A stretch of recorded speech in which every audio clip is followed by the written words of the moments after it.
Hi, my name is Attorney Walter Rudolph Hnot III. I'm with Disability Resolution PA. Let's go ahead and talk about question 47 of the top 50 ALJ trick questions. Let's go into it. When sleeping, do you wake up on time?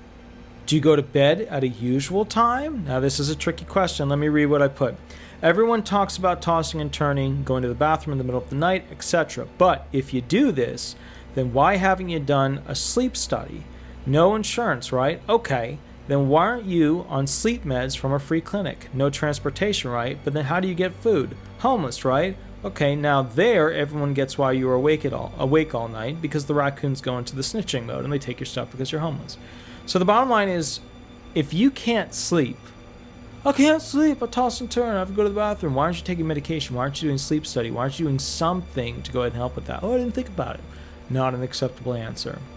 You need to have some sort of objective medical documentation and proof to show why you can't consistently wake up on time to go to a job and not show up late. So long as you have that, you're good to go, because it'll show that you cannot do work on a traditional vocational scale, which is what you need, step 5, vocational allowance, to go through this whole thing.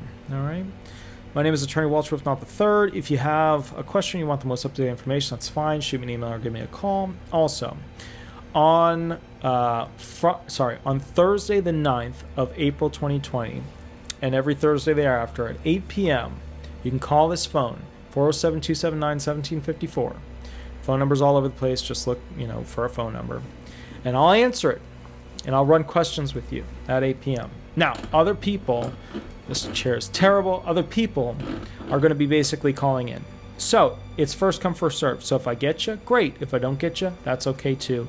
You can always catch me next week. I'll be doing a couple of people probably for 2 hours. And the first time we're doing this prototype day is going to be the 9th of April 2020 at 8 p.m. I'll catch you a little bit later, and we'll go on to question 48 now. Thanks so much. Bye-bye.